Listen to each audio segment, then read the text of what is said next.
Hello बच्चों, welcome to R3 physics classes. चलिए, जो बच्चे 2021 के नीट IIT एग्ज़ाम में अपियर हो रहे हैं उनके लिए हमने क्रैश कोर्स चलाया है और आज उसी को आगे बढ़ाते हुए, जैसे कि बच्चों पिछले क्लास में सर्कुलर मोशन हमने पढ़ाया है, सर्कुलर मोशन पार्ट 2 पढ़ाया है, आज उसी को आगे बढ़ाएंगे सर्कुलर मोशन पार्ट 3। ठीक है बच्चों, तो हमने जैसा कि बताया था कि for circular motion there must be a requires centripetal force.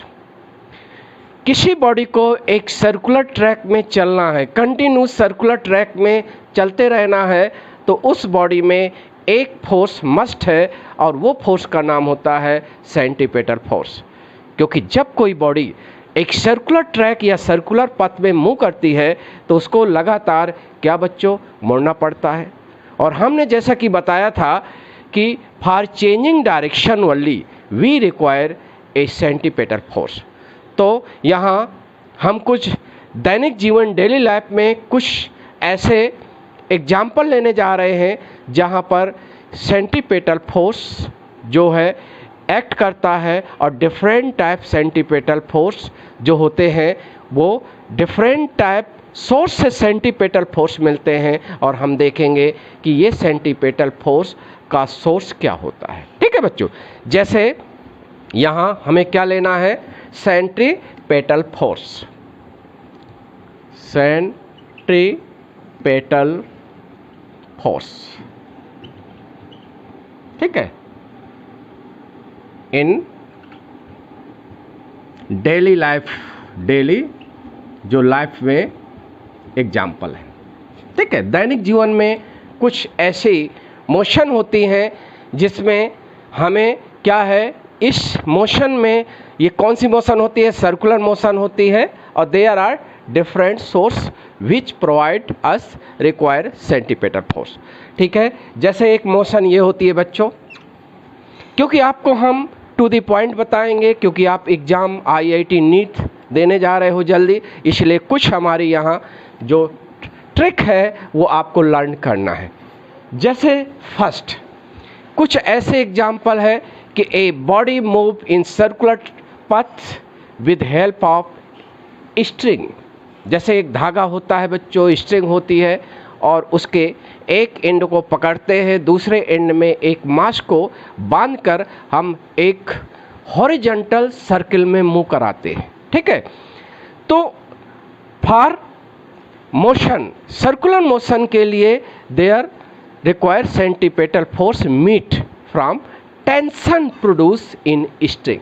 जो स्ट्रिंग में तनाव, टेंशन प्रोड्यूस होता है, that provide us require centripetal force for circular motion. ठीक है बच्चों, जैसे एक स्ट्रिंग है बच्चों, स्ट्रिंग लिया, स्ट्रिंग यहाँ हम मास लेस ले रहे हैं, इन एक्सटेंसिबल ले रहे हैं। मान लिया कि एक स्ट्रिंग है या रस्सी है, रोप है और उसका मास क्या है, मच लेस देन यानी नेग्लिजिबल है, और एक एंड को हम पकड़ के और दूसरे एंड में एक मास, सेकेंड एंड ए पॉइंट है और मास बांधकर वी जस्ट हर्लिंग उसको घुमा रहे हैं, किस प्लेन में, हॉरिजॉन्टल प्लेन में, एक कांस्टेंट स्पीड से उसको मूव करा रहे हैं। तो that is example of uniform circular motion. यानी यदि हम कहें कि ये बच्चों सर्कुलर मोशन कर रही है, ये बॉडी सर्कुलर पथ में मूव कर रही है। अब सर्किल में मूव कर रही है बच्चों, ये हमने माना है कि सर्किल कैसा है, हॉरिजॉन्टल है। ठीक है, और ओ क्या होगा, ये m मास की बॉडी एक ऐसे सर्किल में मूव कर रही है जिसकी रेडियस क्या होगी बच्चों, जो स्ट्रिंग की लेंथ होगी वही रेडियस का काम करेगी।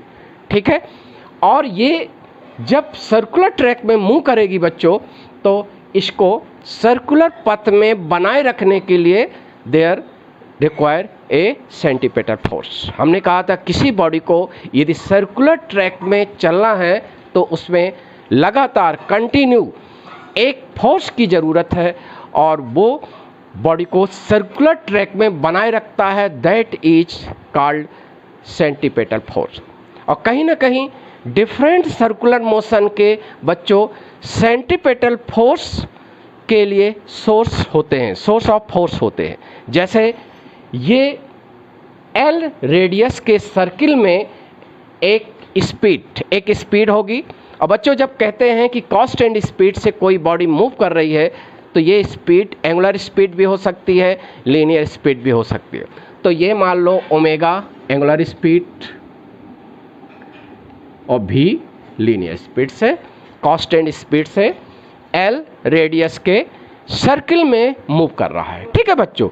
और तो यहाँ जो इसको सेंटीपेटल फोर्स मीट होगा वो कहाँ से मिलेगा, that tension produce, tension produce होगा, ठीक है, समझ रहे हैं। अब यहाँ टेंशन जो होगा स्ट्रिंग में वो क्या होगा, रिक्वायर्ड सेंटीपेटल फोर्स प्रोवाइड करेगा, ठीक है।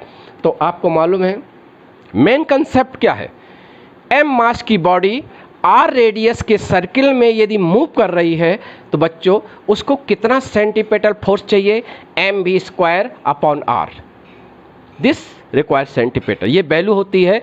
इस सेंटीपेटल फोर्स को मिलना जरूरी है फॉर कंटिन्यू सर्कुलर मोशन के लिए। ये लीनियर स्पीड के टर्म में और एंगुलर स्पीड के टर्म में होता है एम ओमेगा स्क्वायर आर यानी रेडियस। तो यहाँ जो रिक्वायर्ड सेंटीपेटल फोर्स है वो कितना है बच्चों, M V square upon L, ये इसको हम ये कह सकते हैं एम ओमेगा स्क्वायर और एल, ठीक है बच्चों। और दिस सेंटीपेटल फोर्स कहाँ से मीट होगा, जो ये स्ट्रिंग में क्या है बच्चों, टेंशन बन रहा है, यानी स्ट्रिंग में टेंशन होगा। और टेंशन आपको मालूम है ऑलवेज क्या होता है, जैसे ये बॉडी बंधी हुई है स्ट्रिंग में तो tension will be toward center, always toward center. और आपको मालूम है centripetal force always act toward center of circle. तो ये मीट होगा और इसकी वैल्यू यानी F T is just equal to F C. और इस तरह टेंशन जो होगा वो M B square upon L या T equal M omega square L, दोनों फार्मूला इंपॉर्टेंट है, ठीक है बच्चों। सपोज दैट, इससे ये क्लियर है बच्चों, इससे ये क्लियर है कि जो ये टेंशन प्रोड्यूस होता है directly proportional square of speed, whether speed linear speed या एंगुलर स्पीड, ठीक है बच्चों, ये इंपॉर्टेंट है। यदि आप तेज़ी से घुमाना शुरू करेंगे तो आपको ज़्यादा सेंटीपेटल फोर्स नीड होगा। और ये कहाँ से मीट होगा, जो टेंशन है, टेंशन ज़्यादा प्रोड्यूस होगा। और टेंशन मतलब एक स्ट्रिंग है और इसमें एक मैक्सिमम टेंशन प्रोड्यूस कर सकते हैं। इस बियॉन्ड दिस मैक्सिमम वैल्यू क्या हो जाएगा, ये स्ट्रिंग ब्रेक हो सकता है, टूट सकता है, क्योंकि हर स्ट्रिंग की एक मैकेनिकल स्ट्रेंथ है बच्चों। इसलिए कह सकते हैं कभी कभी एग्जाम में ये आता है कि एक एम दिया है, स्ट्रिंग की लेंथ दिया है, कह रहा है कि हम इसको एक हॉरिजॉन्टल सर्किल में क्या कर रहे हैं, हर्ल कर रहे हैं, मूव करा रहे हैं, सर्कुलर मोशन करा रहे हैं इस मास को। और इसका स्ट्रिंग है, इसमें आप इतना इसकी मैकेनिकल स्ट्रेंथ यानी इसका मैक्सिमम बियर टेंशन इतना दिया गया है, टी की वैल्यू दी गई है मैक्सिमम वैल्यू, तो कितनी स्पीड से इसको सर्कुलर मोशन में करा सकते हैं। तो ये दैट इज, ये फार्मूला आपको याद रखना है, maximum M maximum square L, यानी इसकी वैल्यू ये शॉर्ट फार्मूला बच्चों रहेगा, और T maximum upon M L, ठीक है बच्चों। जैसे कभी एग्जाम में आता है कि 1 kg हम एक बॉडी को 1 मीटर एक धागे में बांधकर एक सर्कुलर मोशन कराना है एक हॉरिजॉन्टल सर्किल में, और स्ट्रिंग की मैकेनिकल स्ट्रेंथ है यानी मैक्सिमम कितना टेंशन बियर कर सकता है, सहन कर सकता है, दैट इज 400 न्यूटन। यानी इसका मैक्सिमम वैल्यू, मैक्सिमम टेंशन की वैल्यू कितनी है बच्चों, 400 न्यूटन। तो कितनी मैक्सिमम एंगुलर स्पीड से इसको हम घुमा सकते हैं। तो आप इसकी maximum angular speed up to which string does not break, आप वैल्यू फाइंड आउट कर सकते हैं, कोई प्रॉब्लम नहीं है बच्चों। ठीक है, इस तरह से इसकी मैक्सिमम वैल्यू आ जाएगी। तो दिस फार्मूला इज इम्पॉर्टेंट, टिक कर लेना है नीट IIT के लिए, क्योंकि टू द पॉइंट पढ़ाना है, आपको क्रैश कोर्स पढ़ा रहे हैं। तो आप क्योंकि कुछ ऐसे फार्मूला दे रहे हैं जो एग्ज़ाम के लिए, आने वाले एग्ज़ाम के लिए इम्पॉर्टेंट है। ठीक है बच्चों, तो ये आप इस फार्मूला को याद रखना। क्लियर है हुआ? अब देखो, जैसे ऐसा भी होता है बच्चों, पिछले इंजीनियरिंग एग्जाम में कुछ ऐसा कंसेप्ट बेस्ड क्वेश्चन आया है कि there are more than one body, एक से ज़्यादा बॉडी स्ट्रिंग में अटैच होती है, बनी होती है, और एक एंड को हम पकड़कर होल सिस्टम को हम हर्ल कर रहे हैं इन सर्कुलर पथ में।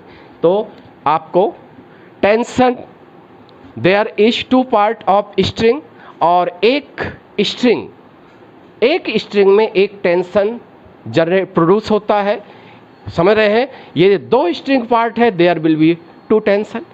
तो कभी कभी टेंशन का रेशियो पूछता है, और ये इंजीनियरिंग एग्जाम में ऐसे क्वेश्चन पूछे जा चुके हैं। जैसे हम डायरेक्ट क्वेश्चन लेकर चलें, इस तरह का क्वेश्चन है कि जैसे देयर आर 2m, मान लो हम ये कह रहे हैं कि दो बॉडी हैं, एक बॉडी m मास की है, एक 2m मास की है, और इसकी लेंथ l है, इसकी लेंथ 2l है। ठीक है बच्चों, अब जैसे हम स्ट्रिंग लेते हैं, धागा लेते हैं बच्चों, एक एंड फिक्स है और कुछ लंबाई पर m मास को बांधे हैं, और दूसरे एक धागे में और दूसरे मास 2m को हम बांधे हुए हैं, और O को हम पकड़कर पूरे धागे को, पूरे सिस्टम को हम हॉरिजॉन्टल सर्किल में क्या कर रहे हैं, हर्ल कर रहे हैं, घुमा रहे हैं।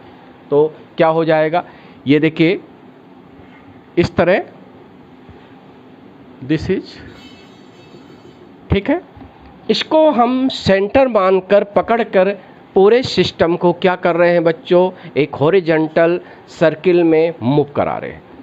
तो M, जैसे हम कहें A बॉडी B बॉडी, यानी A बॉडी B बॉडी दोनों अलग अलग सर्किल में क्या करेंगे, मूव करेंगे, यानी दोनों का सर्किल अलग अलग होगा। ठीक है बच्चों, लेकिन दोनों का जो सर्कुलर पथ होगा वो कंसेंट्रिक होगा, यानी दोनों का सेंटर कॉमन O है। ठीक है बच्चों, और आपको मालूम है कि one string one part has one tension.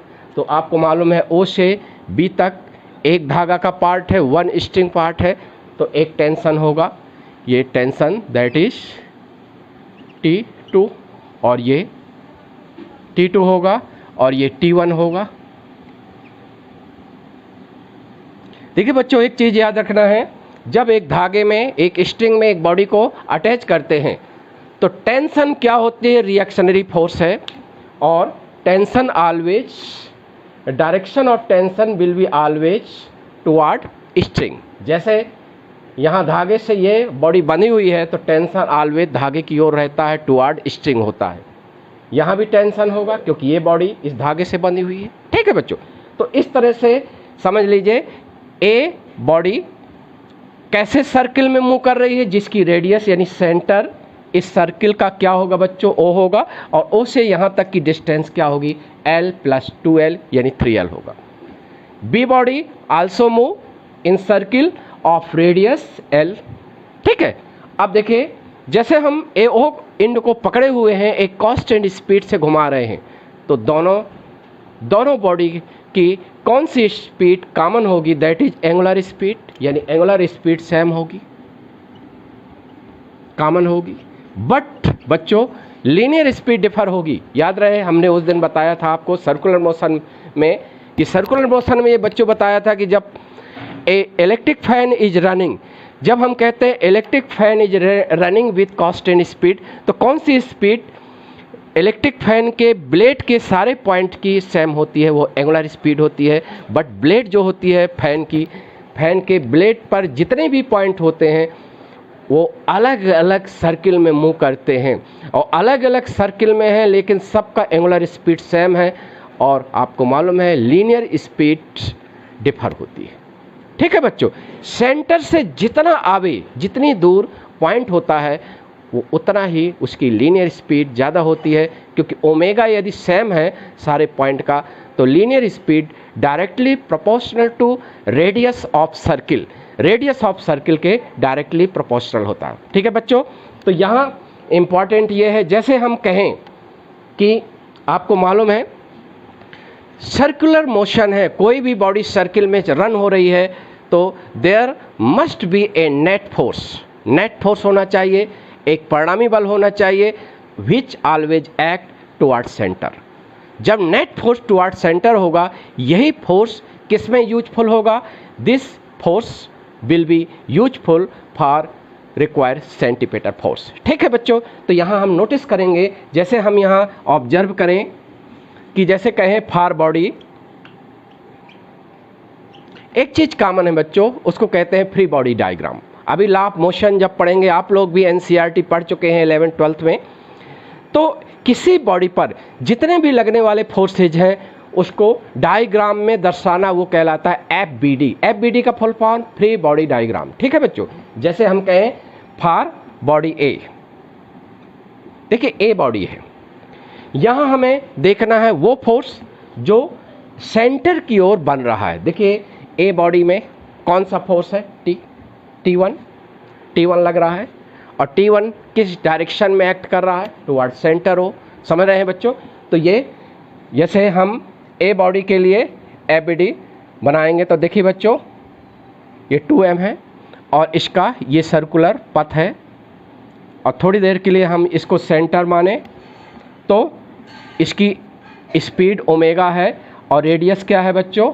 L + 2L यानी 3L, और रिक्वायर सेंटीपेटल फोर्स क्या हो, किससे बनेगा? T1 से बनेगा।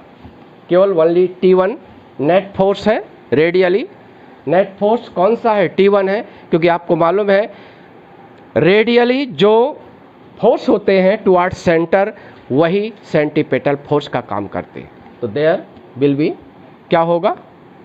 T1 यानी FC, और that will be equal to mass of body, जो सर्किल में जो बॉडी सर्कुलर पथ में मूव कर रही है उसका मास क्या है? 2m है, और स्पीड का स्क्वायर, एंगुलर स्पीड का स्क्वायर, एंगुलर स्पीड क्या है बच्चों?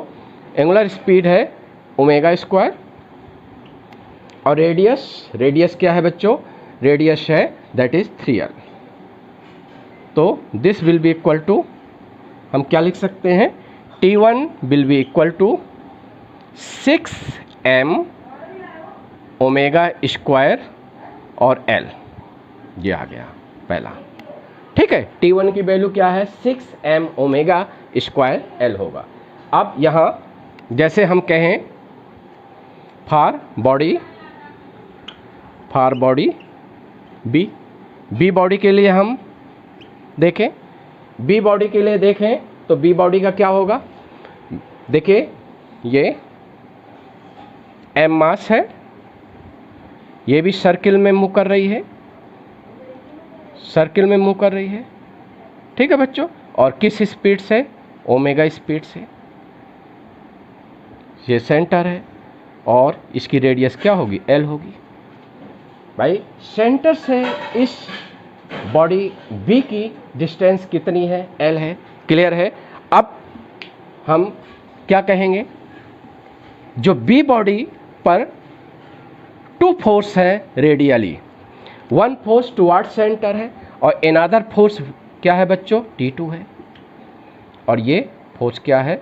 T1 है।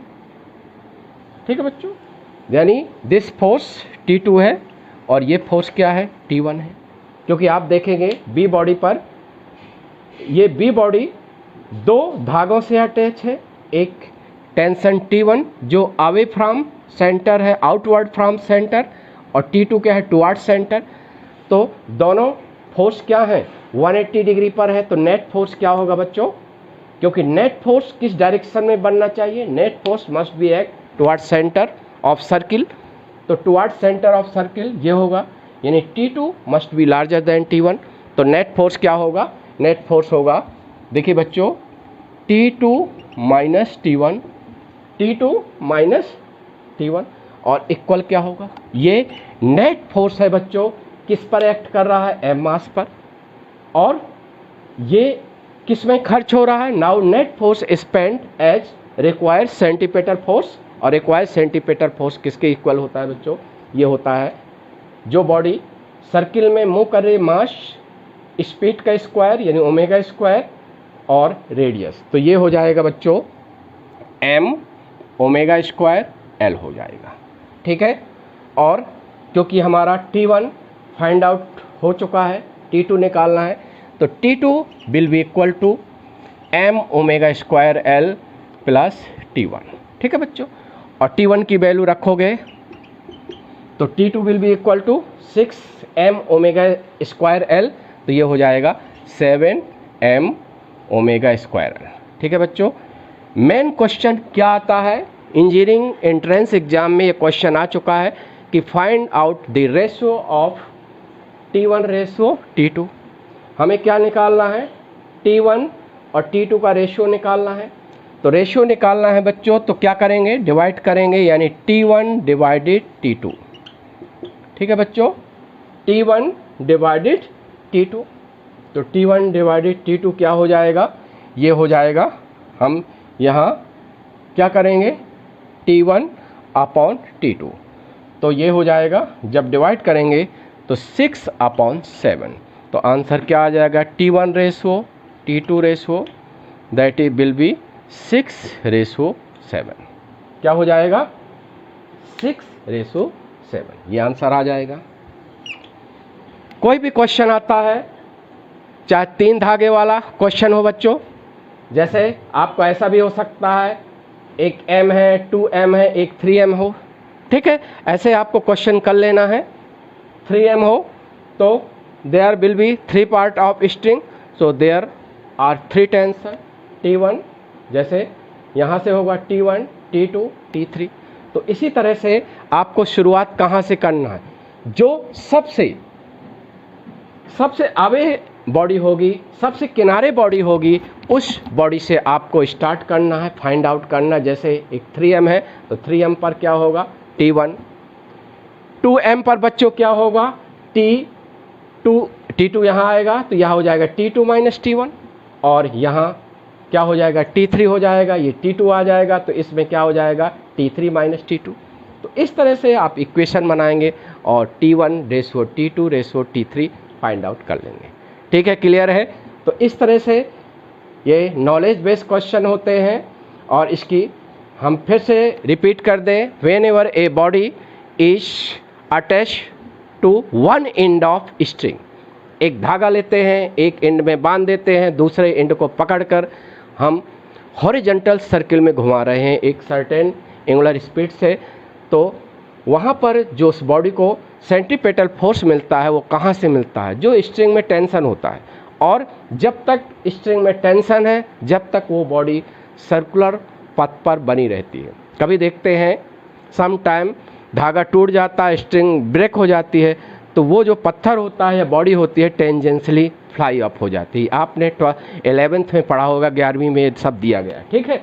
तो इस तरह से ये देयर आर, हम डेली लाइफ में कुछ दैनिक जीवन में जो सेंटीपेटल फोर्स मिलते हैं सर्कुलर मोशन के लिए वो समझा रहे हैं। तो पहला एग्जाम्पल हमारा एक धागे वाला था, ये हो गया, ठीक है। अब सेकेंड एग्जाम्पल देखिए बच्चों, सेकेंड एग्जाम्पल में आता है whenever a vehicle take turn on a circular track, यानी कोई गाड़ी है, कोई 2 व्हीलर है या 4 व्हीलर है, जब वो एक मोड़ सर्कुलर ट्रैक यानी सर्कुलर पथ पर मुड़ती है तो उसको भी एक सेंटीपेटल फोर्स चाहिए। और वो सेंटीपेटल फोर्स कहाँ से मिलेगा बच्चों, वो बताने जा रहे हैं अब अगले नेक्स्ट उसमें। तो यहाँ देखिए दूसरा second example of circular motion is, that is motion of A vehicle on circular road, यानी सर्कुलर पाथ। ठीक है, motion of A vehicle on circular path, यह कह सकते हैं कोई रोड है, सर्कुलर रोड है, वहाँ कोई गाड़ी जब मुड़ती है तो वहाँ क्या होता है, सर्कुलर ट्रैक होता है, और वहाँ वो व्हीकल यानी गाड़ी तभी सेफ मुड़ पाएगी जब उसको सेंटीपिटल फोर्स मुड़ने के वक्त मिलता रहेगा। और यदि सेंटीपिटल फोर्स वहाँ नहीं है तो गाड़ी क्या हो जाती है, स्लिप हो जाती है। तो हमारा कहने का मतलब है कि दो तरह के सर्कुलर पाथ होते हैं रोड, एक ही लेवल के जिसको कहेंगे अनबैंकेड रोड यानी अनबैंकेड पाथ, और दूसरा होता है आप नेशनल हाईवे में जाते हैं, वहाँ देखिए मोड़ रहते हैं, तो उसमें अभी बताएंगे वो क्या होते हैं, बैंकेड रोड रहते हैं। बैंकेड रोड का मतलब है कि outer part something raise as compare to inner part, that road is called banked road होता है। ये नेशनल हाईवे जहाँ होते हैं वहाँ ऐसे रोड बनाए जाते हैं। ठीक है बच्चों, तो अभी हम ले रहे हैं अनबैंकेड रोड में। कैसा है, अनबैंकेड रोड है, बैंकेड रोड। ठीक है बच्चों, अनबैंकेड रोड क्या है, एक ही लेवल का रोड है और एक व्हीकल है, गाड़ी है, टू व्हीलर है या फोर व्हीलर है, और एक मोड़ है, सर्कुलर पथ है, वो वहाँ गाड़ी को मोड़ना है, और वो मोड़ का जो रोड है वो एक ही लेवल का है। एक ही लेवल का रोड को क्या कहते हैं, अनबैंकेड रोड है। तो there also must a centripetal force for safe journey. यदि हम सेफ उस मोड़ पर मुड़ना है, अपनी गाड़ी को चलाना है, तो वहाँ हमें कहीं ना कहीं से सेंटीपिटल फोर्स की ज़रूरत है, और दैट सेंटीपिटल फोर्स मीट कहाँ से मिलेगा, वहाँ कोई ना कोई फोर्स, ऐसा फोर्स लगना चाहिए जो रिक्वायर्ड सेंटीपिटल फोर्स को मीट करे। और वहाँ फोर्स क्या हो सकता है, देखिए बच्चों ज़रा सोचो, यदि गाड़ी हमारी एक मोड़ पर मुड़ रही है तो वहाँ हमें कौन से ऐसे फोर्स है जो सेंटर की ओर एक्ट करेगा, that force is fractional force. कौन सा fraction, fractional force between tyre and road. जो रोड और टायर के बीच में जो फ्रैक्शनल फोर्स होता है, फ्रैक्शन फोर्स होता है, that fractional force provide us necessary required centripetal force. ठीक है, समझ रहे हैं। तो इस तरह ये, जैसे कोई बच्चों ये रोड है, ये मोड़ है, और ये सेंटर होगा। ठीक है बच्चों, कोई भी गाड़ी है, take turn on circular road, ये इनर पार्ट है, ये आउटर पार्ट है, और ये गाड़ी क्या है, take turn on circular road. So दोनों पार्ट का लेवल एक ही है, that is unbanked road. So क्या होता है, जो टायर और रोड के बीच में फ्रैक्शनल फोर्स होता है, that provide us necessary centripetal force. ठीक है बच्चों, तो होता है ये, जैसे आपको मालूम है कि कोई भी गाड़ी को हम मोड़ते हैं सर्कुलर रोड में, तो vehicle had tendency to slide away from centre. हमारी गाड़ी एक फिसलने की प्रवृत्ति होती है अवे फ्रॉम सेंटर, और यू नो कि fractional force always act opposite to tendency of sliding one body on a surface. किसी सरफेस के ऊपर बॉडी जिस डायरेक्शन में आइदर स्लाइड करे या है टेंडेंसी टू स्लाइड, उसके अपोजिट डायरेक्शन में एक फ्रैक्शनल फोर्स एक्ट करता है। तो फ्रैक्शनल फोर्स, ये गाड़ी क्या होती है, सेंटर के अवे है टेंडेंसी टू स्लाइड तो fractional force opposite to sliding, tendency sliding के अपोजिट क्या होगा, टुवर्ड सेंटर, तो ये फ्रैक्शनल फोर्स एक्ट करता है बच्चों। और ये फ्रैक्शनल फोर्स हमें जो सेंटीपिटल फोर्स आवश्यकता है, जैसे सेंटीपिटल फोर्स एक व्हीकल को कितना चाहिए बच्चों, जैसे m मास का व्हीकल है और किसी मोड़ पर एक मोड़ है, एक मोड़ की क्या होगी, सर्कुलर मोड़ है, तो उसकी एक मीन रेडियस होगी। मीन रेडियस कहाँ से काउंट करेंगे, जैसे ये मीन रेडियस है बच्चों, small r is mean radius of circular path, ठीक है बच्चों। तो ये डिपेंड करेगा कि हमें कितना सेंटीपिटल फोर्स इस गाड़ी को मोड़ने के लिए चाहिए, डिपेंड करता है हम किस स्पीड से गाड़ी को मोड़ते हैं, ठीक है। आपको मालूम है यदि m मास की गाड़ी है, r रेडियस वाले सर्कुलर मोड में आप मोड़ते हैं और स्पीड कितनी है बच्चों, v स्पीड से आप मोड़ते हैं, तो you require centripetal force how much, Fc m v square upon r। देखिए बच्चों, देखिए किसी भी सर्कुलर रोड है, आप m मास की गाड़ी को v स्पीड से टर्न कर रहे हैं, मोड़ रहे हैं, जो टर्न है वहाँ मोड़ है, उसकी मीन रेडियस r है, तो आपको इतना सेंटीपिटल फोर्स चाहिए होता है, ठीक है। आप ज़्यादा स्पीड से मोड़ रहे हैं तो ज़्यादा सेंटीपिटल फोर्स चाहिए, और सच रिक्वायर्ड सेंटीपिटल फोर्स मीट कहाँ से मिलेगा, fractional force between tyre and road, ठीक है। फ्रैक्शनल फोर्स आपने पढ़ा होगा 11th की बुक में, NCERT में दिया है कि फ्रैक्शनल फोर्स क्या है।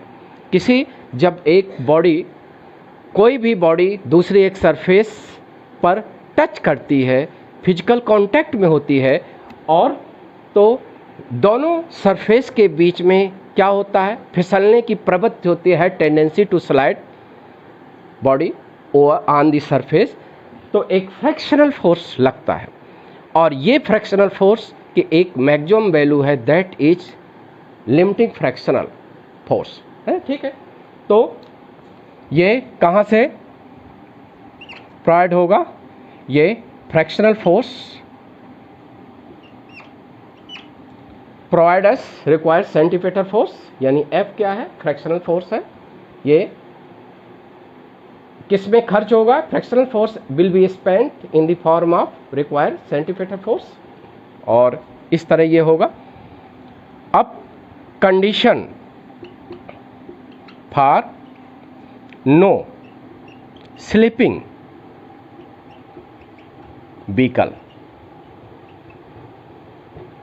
What is condition for no slipping of vehicle, गाड़ी न फिसले उसके लिए कंडीशन क्या होना चाहिए, जो वहाँ फ्रैक्शनल फोर्स है वो पर्याप्त होनी चाहिए। जरा सोचो थोड़ी देर के लिए, यदि फ्रैक्शनल फोर्स पर्याप्त नहीं है और सेंटीपिटल फोर्स हमें ज़्यादा चाहिए, फ्रैक्शनल फोर्स कम है, तो क्या होगा, गाड़ी स्लिप कर जाएगी। तो यहाँ condition for no slipping vehicle के लिए क्या होना चाहिए, Fc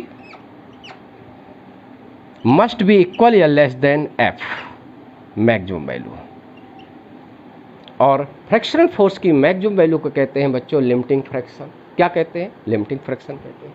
तो ये m v square r must be equal या लेस देन, और मैक्सिमम वैल्यू यानी लिमिटिंग फ्रैक्शन की वैल्यू क्या होती है बच्चों, म्यू, और नॉर्मल रिएक्शन। और नॉर्मल रिएक्शन जैसा कि इतना आप लोग 11th में पढ़ के आए हैं कि लिमिटिंग फ्रैक्शन क्या होता है, coefficient of static fraction into normal reaction. Normal reaction जैसे एक व्हीकल है और हॉरिजॉन्टल सरफेस में के ऊपर चल रहा है, तो हॉरिजॉन्टल सरफेस में नॉर्मल रिएक्शन क्या होगा, n बराबर mg होगा, तो mg म्यू mg, ठीक है बच्चों। अब देखो ये कंडीशन है, यानी condition for v mu rg, ठीक है। ये है म्यू क्या है, coefficient of static fraction, r क्या है, जिस ट्रैक से, जिस सर्कुलर ट्रैक से गाड़ी चल रही है उसकी रेडियस है, जी जान रहे हैं एक्सीलरेशन ड्यू टू ग्रेविटी है, जी तो फिक्स है। रोड एक फिक्स है, आप एक मोड़ है, मोड़ से आप गाड़ी चला रहे हो, लेकिन म्यू क्या है? Coefficient of static fraction. इसकी वैल्यू डिपेंड करती है degree of roughness. Degree of roughness का मतलब है खुरदरापन, यानी आपके गाड़ी के टायर नए हैं, रोड क्या है? रफ है, तो म्यू का मान ज़्यादा होगा, तो आप ज़्यादा स्पीड से गाड़ी को मोड़ सकते हैं। ठीक है बच्चों। और यदि म्यू कम हो गया, म्यू कैसे कम होगा? या तो गाड़ी के टायर घिस जाएं, स्मूथ हो जाए, या कभी रेनिंग सीजन है, बरसात है, रोड गीला हो गया तो रफनेस कम हो गई, तो म्यू क्या हो जाएगा? कम हो जाएगा, जिससे आपकी लिमिटिंग स्पीड यानी सेफ स्पीड, जिस अधिकतम स्पीड से आप गाड़ी को मोड़ कर सकते हो बिना फिसले, उसकी वैल्यू कम हो जाएगी। तो ये मैक्सिमम सेफ स्पीड कितनी होगी? म्यू आर जी। ये फार्मूला इम्पॉर्टेंट है बच्चों कंपटीशन पॉइंट ऑफ व्यू से, कि किसी एक ही लेवल का सर्कुलर रोड है, आप गाड़ी को मोड़ रहे हो बच्चों, तो कितनी अधिकतम स्पीड से गाड़ी को आप उस मोड़ से पास कर सकते हैं। That is equal to under root mu R G. म्यू क्या है? Coefficient of static fraction. R क्या है बच्चों? Mean radius of circular track है, और जी आपको मालूम है। ठीक है, ये न्यूमेरिकल क्वेश्चन के लिए ये यूजफुल रहेगा बच्चों, याद रखना है ये फार्मूला। तो इस तरह जब हम एक ही लेवल के मोड़ यानी सर्कुलर मोड़ पर गाड़ी को मोड़ेंगे, तो हमें जो सेंटीपेटल फोर्स मिलेगा वो केवल और केवल कहाँ से मिलेगा? बाई फ्रैक्शन से मिलेगा। और बाई फ्रैक्शन का मतलब है एक फ्रैक्शनल वैल्यू क्या होती है? वो क्या होती है? कॉस एक लिमिट है, एक मैक्सिमम वैल्यू है, जिससे ज़्यादा हमें फ्रैक्शन नहीं मिल सकता। इसलिए there is a maximum allowed speed, और वो मैक्सिमम अलाउड स्पीड होती है under root mu R G. तो ये आपको आने वाले नीट IIT एग्जाम में ये फार्मूला आपको ध्यान रखना है, न्यूमेरिकल क्वेश्चन। ठीक है, इसके बाद थर्ड, क्योंकि आपको ये मालूम है कि फ्रैक्शनल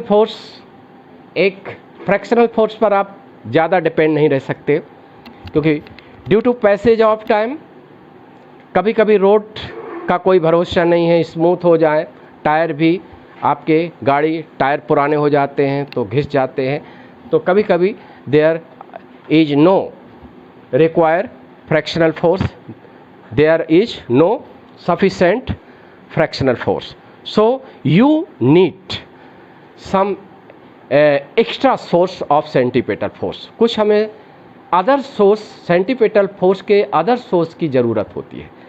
तो होता क्या है, क्योंकि कभी कभी गाड़ी ज़्यादा स्पीड से आप मोड़ते हो और वहाँ सफिशेंट फ्रैक्शनल फोर्स नहीं होता, तो आपकी गाड़ी क्या हो जाती है? स्लिप कर जाती है।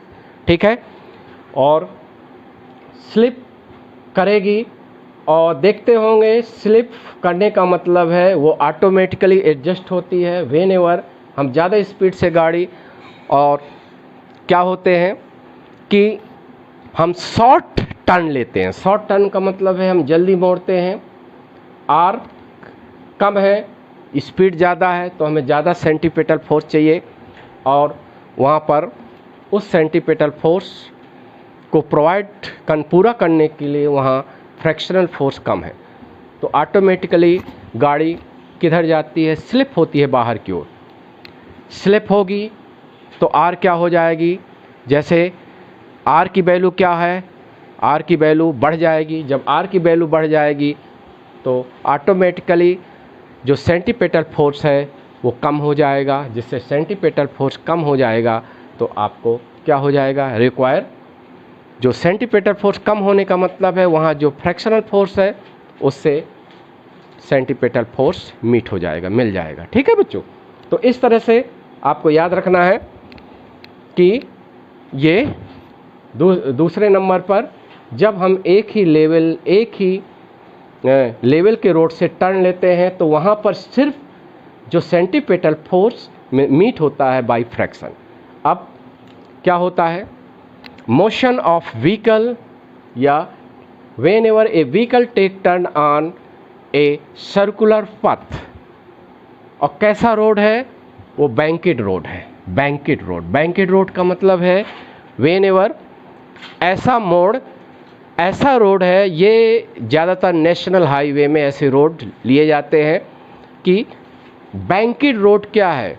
Some times outer part of road some what raise as compare to inner part, और such arrangement is called banking of road. यानी ऐसे रोड को कहते हैं बैंकेड रोड। ठीक है बच्चों, तो यहाँ हमें देखिए नेसेसरी सेंटीपिटल फोर्स मीट हो जाता है किससे? एक नॉर्मल रिएक्शन का एक कंपोनेंट जो हॉरिजॉन्टल बनता है और टुवर्ड सेंटर होता है, वही प्रोवाइड्स नेसेसरी सेंटीपिटल फोर्स। ठीक है, तो देखिए इसमें जैसे एक बैंकेड रोड में कोई व्हीकल टर्न लेता है तो वहाँ पर सेंटर टुवर्ड सेंटर, सेंटर की ओर एक फोर्स बनता है और वही स्पेंट होता है एज रिक्वायर सेंटीपिटल फोर्स। देखिए जैसे ये रोड है, देखिए बच्चों जैसे ए बी सी ये रोड है, ये रोड की चौड़ाई है विड्थ ऑफ रोड, और बैंकेड हाइट कितनी है? H. Angle of banking theta है। ये रोड है, ये आउटर पार्ट है, ये इनर पार्ट है। देखिए इनर पार्ट की कंपेयर आउटर पार्ट रेज किया गया है, हाउ मच? एच। ठीक है बच्चों, कोई भी व्हीकल है इस ऐसे मोड़ पर, ऐसे सर्कुलर रोड पर मुड़ता है, तो यू नो इसका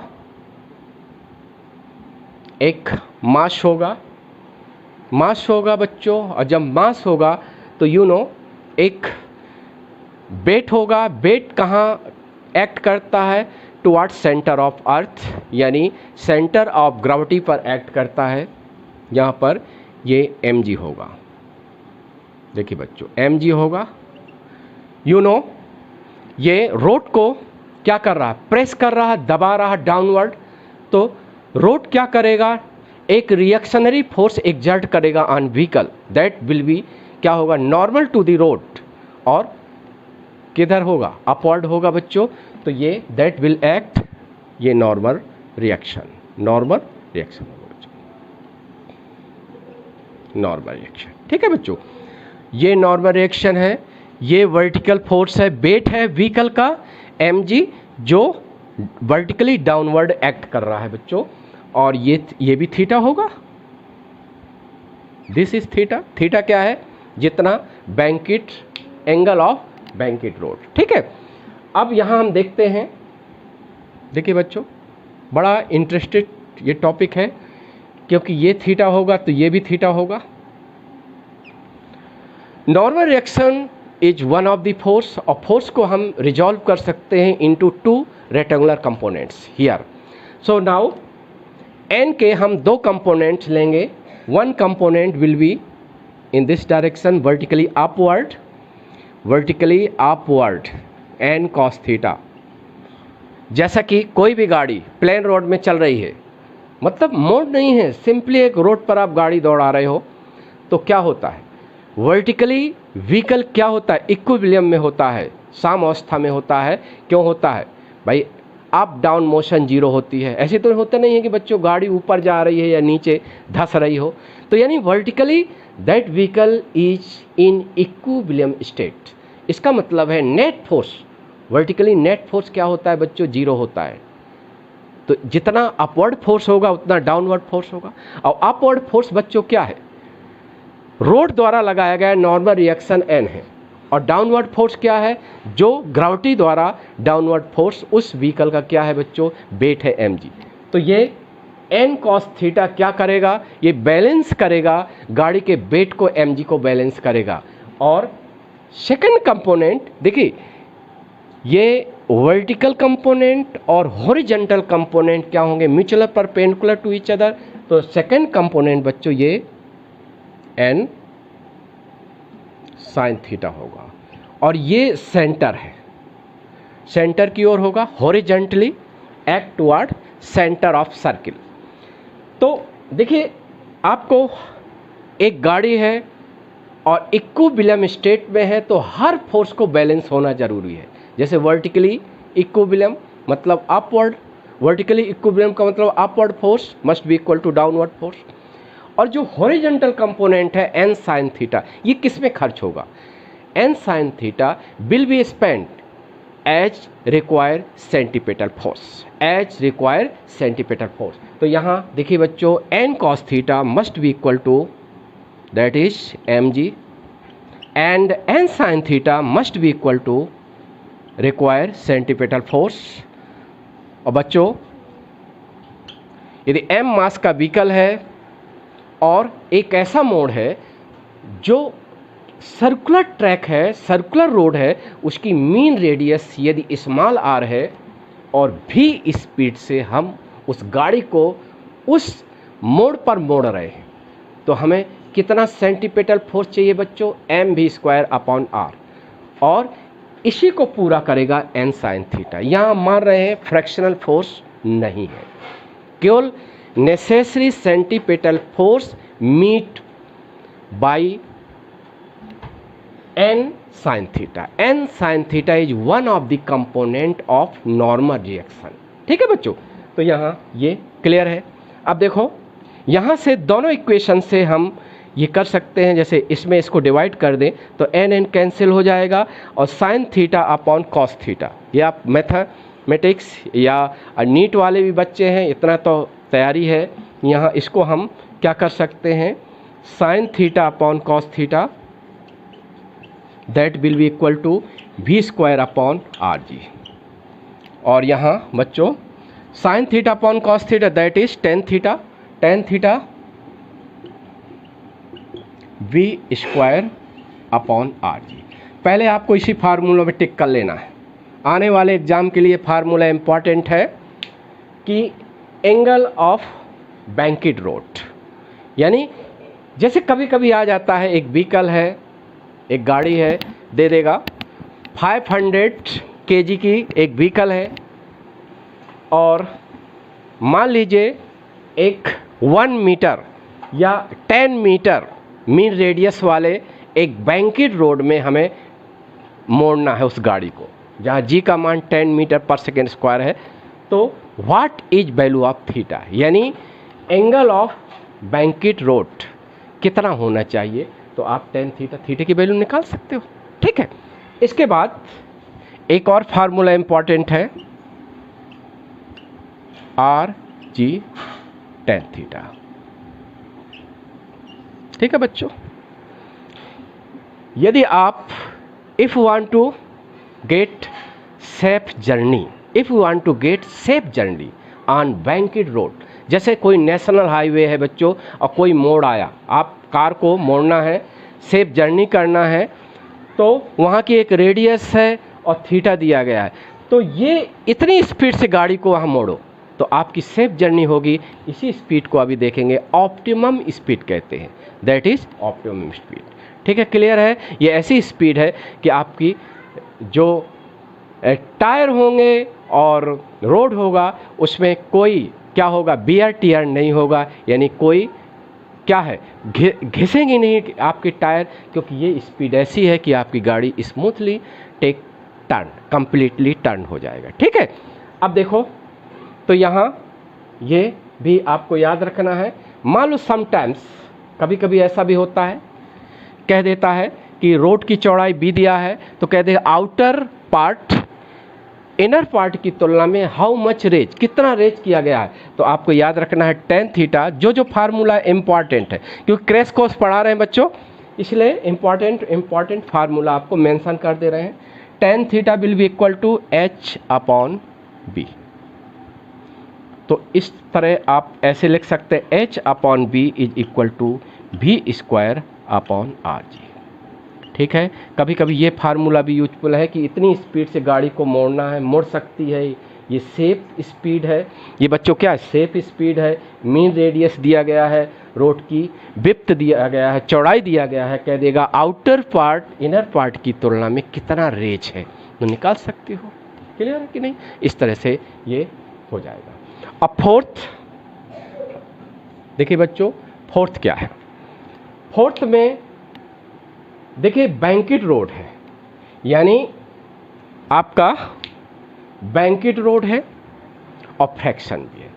वेन एवर जो रिक्वायर्ड सेंटीपेटल फोर्स है वो दोनों से मिले, फ्रैक्शन से भी मिले और बैंकेट रोड के कारण भी मिले, तो उसका फार्मूला डायरेक्ट नीट में आ चुका है। ये फार्मूला आया है बच्चों नीट में, तो इसको आपको बता दें कि देखिए जब गाड़ी की स्पीड आप ऑप्टिमम स्पीड से नीचे बिलो या उससे एबव ऊपर आप लेते हैं, तो वहाँ जो रिक्वायर्ड सेंटीपेटल फोर्स है वो फ्रैक्शन और ये n sin थीटा दोनों से मीट होता है। नॉर्मल रिएक्शन के component as well as fraction से मीट होता है। मान लो सपोज दैट देखिए व्हेन, देखिए बच्चों व्हेन जो गाड़ी की स्पीड है वो ग्रेटर देन किसके है, RG tan थीटा है। When speed of vehicle is greater than optimum speed under root RG tan theta. तो बच्चों vehicle had tendency slide up. एक व्हीकल देखिए फिसलता नहीं है, लेकिन टेंडेंसी ऊपर फिसलने की होती है। और हमने क्या कहा था कि जब ऊपर स्लाइड अप ऊपर करेगा तो एक फ्रैक्शनल फोर्स क्या करेगा, उस टेंडेंसी को कम करेगा, बैलेंस करेगा, तो fractional force will act down. Had tendency up और फ्रैक्शनल फोर्स डाउन, समझ रहे हैं? यानी तब फ्रैक्शनल फोर्स एक्ट करेगा। ये पॉइंट आपको समझना है। जब हम इस स्पीड से ऑप्टिमम स्पीड से ज़्यादा स्पीड से गाड़ी को मोड़ते हैं तो गाड़ी के टायर पर, पहिए पर एक फ्रैक्शनल फोर्स एक्ट करता है, किधर रहता है, डाउन की ओर एक्ट करता है। यानी ये slide up, head tendency slide up, तो फ्रैक्शनल फोर्स किधर होता है, डाउन होता है। हमेशा याद रहे। इस केस में कौन, फर्स्ट केस का डायग्राम, फ्रैक्शनल फोर्स डाउन होगा और ये टेंडेंसी किधर है, गाड़ी की फिसलने की टेंडेंसी अप है, फ्रैक्शनल फोर्स डाउन है। ठीक है, क्योंकि whenever a body had tendency in particular direction तो fractional force always act opposite to tendency of sliding. ये कंसेप्ट है फ्रैक्शन का। ठीक है बच्चों, तो ये होगा। तो यहाँ पर अब आप गाड़ी की स्पीड बढ़ाते जा रहे हो तो वहाँ भी एक मैक्सिमम अलाउड स्पीड होगी, जिस स्पीड के बाद आपको क्या हो जाएगा, एक मैक्सिमम सेफ स्पीड होगा। क्योंकि उस स्पीड से आप ज़्यादा स्पीड करोगे तो आपकी गाड़ी वास्तव में स्लाइड अप ऊपर फिसलने लगेगी, आपकी सेफ जर्नी नहीं होगी। तो मैक्सिमम अलाउड स्पीड बच्चों ये होती है, मैक्सिमम स्पीड दैट इज जिस स्पीड के नीचे आपको गाड़ी की स्पीड रखना है वो होती है, ये है बच्चों, ये होता है, ये डायरेक्ट क्वेश्चन आता है RG और ये याद रखना है म्यू प्लस tan थीटा और 1 माइनस म्यू tan थीटा, ये होती है। ठीक है बच्चों, इस तरह होता है, ये क्लियर रखना है। म्यू क्या है, coefficient of static fraction between tyre of vehicle and road. ठीक है, बैंकेट रोड। और थीटा आप मालूम है ये एंगल है जितना बैंकेट रोड का एंगल होता है। ठीक है, रेज होता है, क्लियर है, ये इसका ये होगा। इस तरह आपको याद रखना है, ये रूट स्क्वायर है। ठीक है, और देखिए यदि म्यू एब्सेंट हो गया तो आपका जो मैक्सिमम स्पीड कितनी होगी, under root RG tan theta हो जाएगा। ठीक है, क्लियर हो गया, समझिए। ये फार्मूला याद रखना है। कभी कभी इसको ऐसे भी लिख देता है, मैक्सिमम स्पीड बच्चों ऐसे लिखा रहता है और ये जी और mu plus tan theta upon 1 minus mu tan theta, ठीक है बच्चों, और ये एक ब्रैकेट रहेगा और यहाँ 1/2 पावर लगेगी, क्योंकि 1/2 पावर का मतलब होता है 1/2 पावर का मतलब होता है ये रूट स्क्वायर है। ठीक है बच्चों, ये है, क्लियर हुआ, ये समझ में आ गया।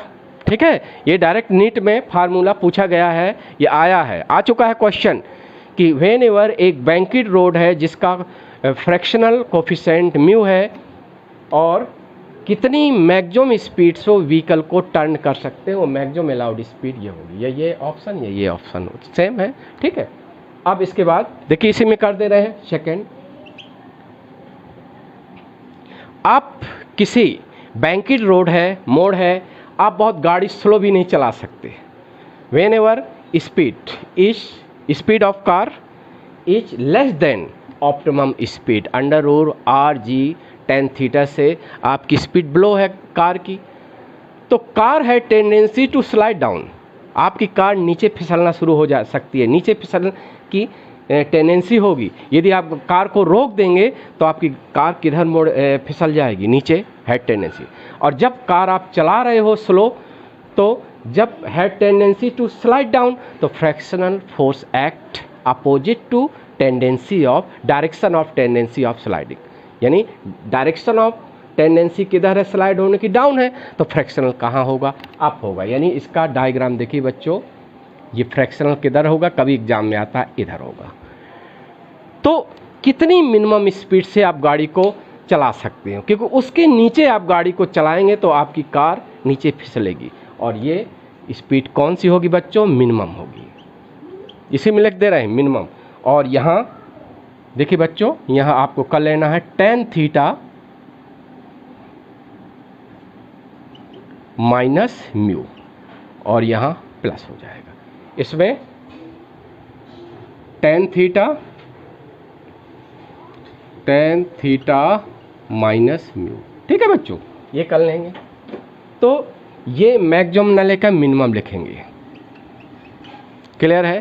तो ये आपको याद रखना है। ये भी आ सकता है कभी एग्जाम में कि यदि एक बैंकिट रफ रोड में आप एक व्हीकल को टेक टर्न, हम गाड़ी को मोड़ रहे हैं, तो कितनी मिनिमम स्पीड, ए मिनिमम अलाउड स्पीड जिसके नीचे हम स्पीड कार की नहीं रख सकते हैं, वो मिनिमम अलाउड स्पीड ये है, और मैक्सिमम अलाउड स्पीड, ये दोनों फार्मूला वेरी इंपॉर्टेंट है for forthcoming examination, NEET और आईआईटी एग्जाम। ठीक है, क्लियर है। अब देखिए बच्चों, अब यदि हम कहें कभी डायरेक्शन ऑफ फ्रैक्शन भी पूछ सकता है बच्चों एग्जामिनेशन में, तो याद रहे, आपको फिर बता दें, मिनिमम स्पीड यानी जब ऑप्टिमम स्पीड से ब्लो स्पीड से आप गाड़ी चला रहे हो तो फ्रैक्शनल फोर्स अप होगा, क्योंकि टेंडेंसी ऑफ स्लाइडिंग डाउन है, फ्रैक्शनल अप होगा।